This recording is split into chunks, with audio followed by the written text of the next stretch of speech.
Sur la façade de la première grande cathédrale gothique, un chef-d'œuvre de pierre bâti il y a 800 ans, on discerne au travers d'une roche vieillie par les siècles quelque chose de tout à fait incroyable.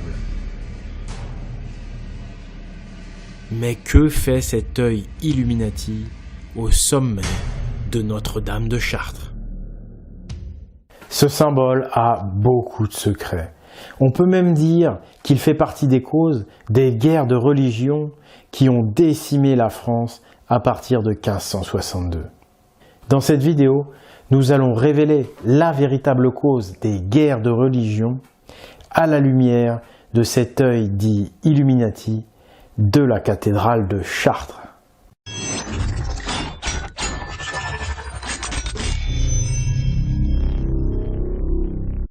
Les Illuminés de Bavière, ou Illuminati, furent fondés en 1776 et ils étaient ouvertement antichrétiens. Ils ont donc choisi un symbole qui, entre autres choses, exprime une opposition au christianisme. Les chrétiens ou les monothéistes, ils appellent ce symbole l'œil du diable, ou l'œil de Lucifer, ou l'œil de Satan. Bref, pour eux c'est un symbole satanique. Et il ne fait pas du tout partie du camp chrétien ce symbole. Mais alors, qu'est-ce qu'il fait sur une cathédrale, au pinacle d'une si grande cathédrale? Une cathédrale, c'est chrétien, non? Si les abonnés de la chaîne ont déjà une réponse à ces questions, les nouveaux arrivants, eux, doivent pas en revenir leurs yeux. Je pense qu'ils ont envie de revoir les images. Il est vrai que la sculpture est abîmée par des siècles d'intempéries et qu'au premier regard, il n'est pas évident de voir l'œil Illuminati. Mais à y regarder de plus près, on distingue indubitablement l'ovale d'un œil et le rond d'une pupille. Le tout au milieu d'un triangle, ce qui nous donne exactement le symbole des Illuminés de Bavière. Un symbole repris depuis lors abondamment par la franc-maçonnerie et choisi par les États-Unis sous influence maçonnique pour figurer sur le billet de $1. Mais en réalité, cet œil dans le triangle est un symbole païen, un symbole odinique, beaucoup plus ancien que les Illuminati. Ce symbole figure l'œil d'Odin, le dieu pré-chrétien européen. Et ici, sur Notre-Dame de Chartres, cet œil n'est finalement que l'un des 39 éléments matériels appartenant à l'ancienne religion païenne, celle des Gaulois et des Vikings. Cet œil n'est qu'une énième preuve que l'histoire officielle se trompe lorsqu'elle raconte que notre civilisation est chrétienne depuis 2000 ans. J'entends déjà les avocats de notre système de croyance dire « Mais non, mais c'est même pas un œil, c'est autre chose. Et puis même si c'était un œil, ça veut rien dire, c'est le fruit du hasard tout ça. » Je vais vous dire franchement, si c'était le seul symbole païen sur la cathédrale, je serais d'accord avec eux. Mais voilà, les symboles païens présents sur cette illustre cathédrale sont légion. Il y a au moins 39 symboles ou éléments symboliques qui appartiennent à la religion gallo-viking. En particulier, l'architecture de la cathédrale elle-même nous montre les 3 triangles d'Odin ainsi que les 3 nornes, les 3 déesses vierges qui tissent le destin. Des déesses qui sont très souvent vierges, comme les 3 nornes qui tissent le destin. À Notre-Dame de Chartres, il y a bien 3 vierges, une au sommet de chaque portail. Chaque norne est englobée d'un triangle.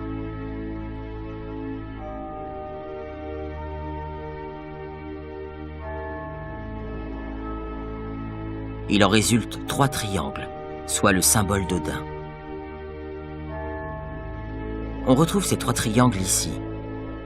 Quant à l'arbre-monde Yggdrasil, il est figuré par la flèche de la tour nord. Cette dernière comprend des stylisations végétales pour symboliser l'arbre sacré.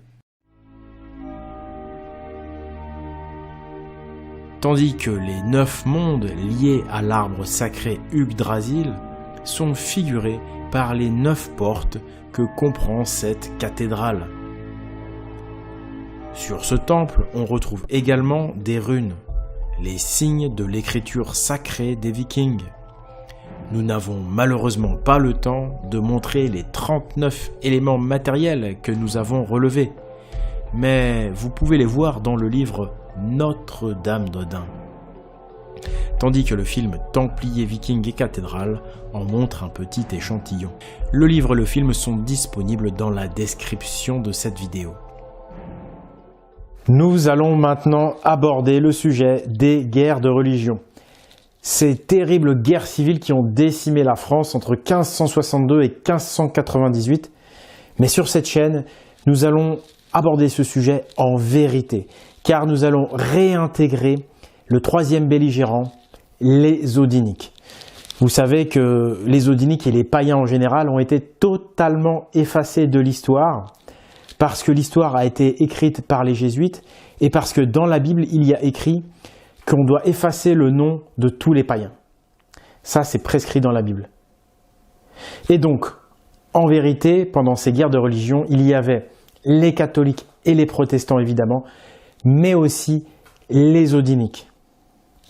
Et c'est des suites de ces guerres de religion que les cathédrales odiniques païennes vont être totalement christianisées et totalement dépecées de leur contenu païen. Parce qu'à la suite de ces guerres de religion, les cathédrales odiniques vont être totalement récupérées par le christianisme et par le Vatican.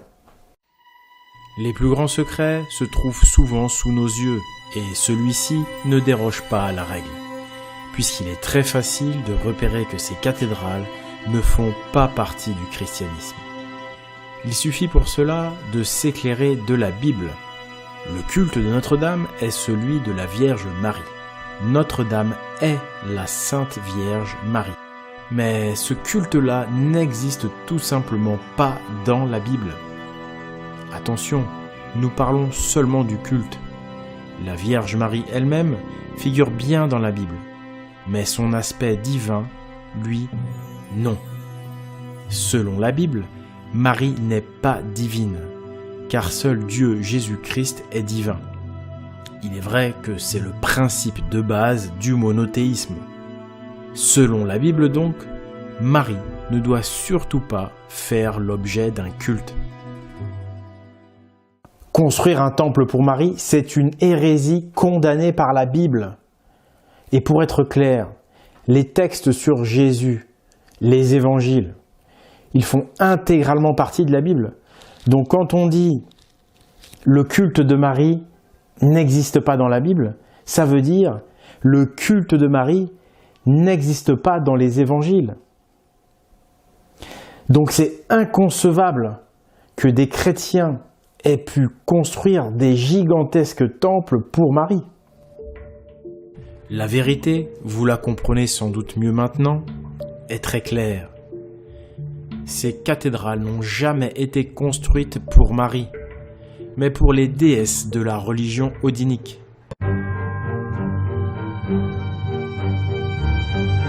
Au début du XVIe siècle, l'odinisme et le catholicisme cohabitaient en paix en France, ou plutôt en Gaule, comme ce pays s'appelait encore à l'époque.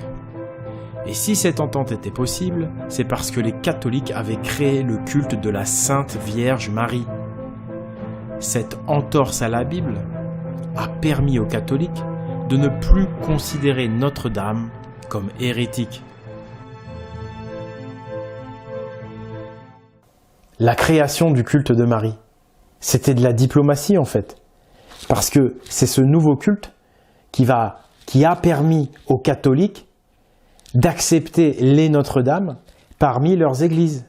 La création du culte de Marie fut une réconciliation qui permit aux odiniques et aux catholiques de s'entendre et de partager Notre-Dame. Mais derrière cette apparente bonne intention de réconciliation, l'Église catholique cachait une intention beaucoup moins noble qui était en fait de convertir tous les païens. En acceptant Notre-Dame, il se donnait une possibilité de convertir tous ces païens qui étaient éternellement attachés à Notre-Dame, ce magnifique temple.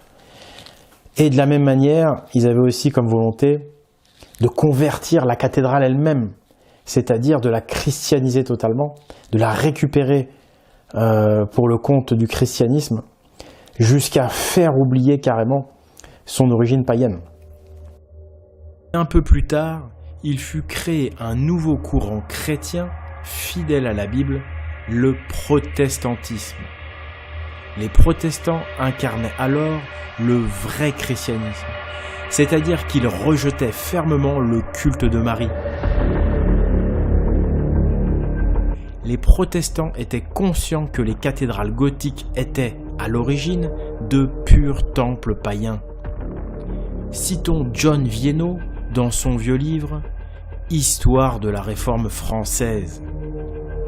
Nicolas Bourbon s'élève contre ces temples de pierre où se dressent des images consacrées à de faux dieux et aussi à des déesses. Nous ne croyons qu'en un Christ, un seul Seigneur et un seul Dieu. Le poète s'élève contre ces images faites de la main d'homme et que la foule prend pour des dieux. Sous l'influence de ces écrivains, les protestants se radicalisèrent très vite, jusqu'à agresser violemment Notre-Dame. En cette année 1530, une autre statue de la Vierge a été mutilée par des inconnus. Les destructions contre Notre-Dame se multiplient. C'est ainsi que les protestants déclenchèrent les guerres de religion, en s'attaquant aux cathédrales gothiques.